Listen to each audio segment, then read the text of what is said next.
Welcome to the channel. My name is Matthias. Today we're going to talk about Marauders issues 18 and 19, written by Jerry Dugan, where we get the Marauders still having to deal with the Verendi. And the interesting thing is that we discover the origins of the new Reavers. So without further ado, let's get into this story. Now I have to say that with the writer, Mr. Dugan, he sort of struggled at first, at least for me, with these characters and where he was taking the story. But at this moment of the run, he's really hitting his stride. His characterizations of some of the members of the Marauders is getting much better. Especially with Iceman, who was sort of like a hot mess at the beginning of this run. And especially Storm. The way Dugan writes Storm, he does a killer job. Now, one of the main conflicts of the series is that Krakoa was trying to get a foothold in Madripoor. The authorities of this country were not allowing Krakoa to install any of its gates there. The country is pretty much run by the Verendi, who were the Hellfire kids from the Wolverine and X-Men series. So what happens in the previous issues is that the Marauders were able to stop this development project that was going to destroy the poorer part of Madripoor, Lowtown. The inhabitants of this part of Madripoor were very open to receiving the mutants from Krakoa and in open conflict against their government.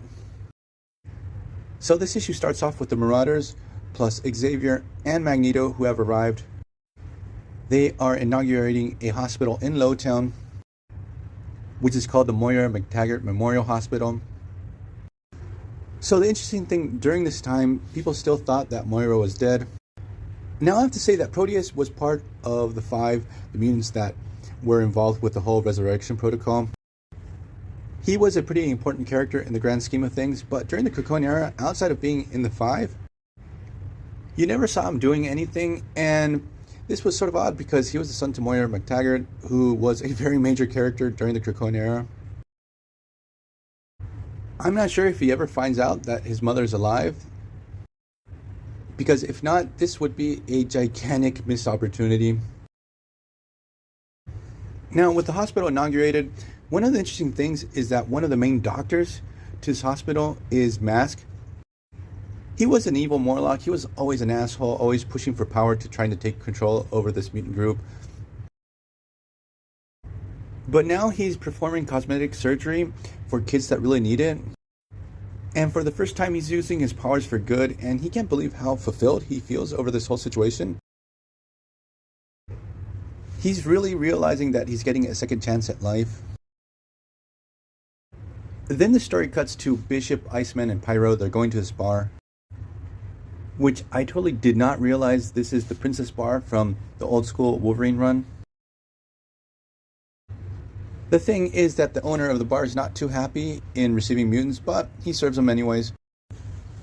When out of nowhere, our heroes are attacked by the Reavers. So in mid-battle, obviously we get a villain monologue from the leader of this group of Reavers. And we discover that these guys are actually all soldiers or people that have dealt with mutants and have been severely injured in battles against them, especially with Iceman.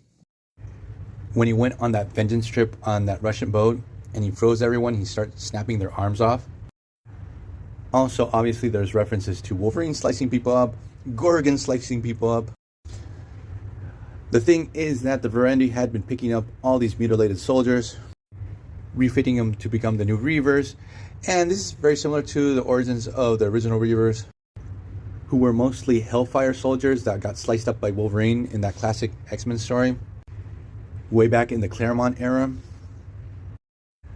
The thing is that when Iceman discovers that half the Reavers there had become Reavers in the first place because he had messed them up, and the response of Iceman, it's priceless, and it shows this evolution of the character that I actually like.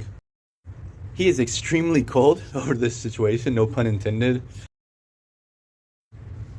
He's like, you have to thank God that the Krakoan laws don't allow me to kill you guys.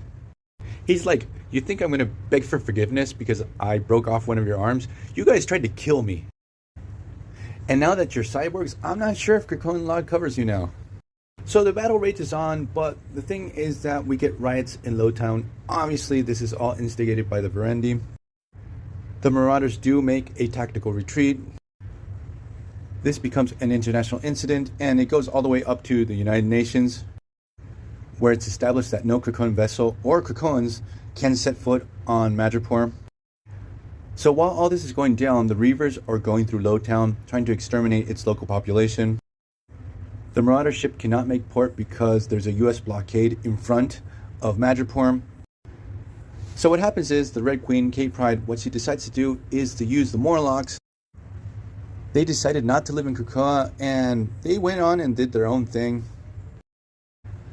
Now, I thought that all mutants were considered Krakoan citizens, but Kate Pride decides to send them in because since they're not living on Krakoa, there's plausible deniability. So what happens is the Morlocks go into battle against the Reavers. And again, we get this fantastic detail where we have Mask, who's always been a dipshit, never wanting to get his hands dirty, but here he wants to protect the hospital where he works at. It's a really cool moment. While all this is going down, we have Bishop infiltrating the base of the Verendi, destroying the lab where the Reavers are made in the first place.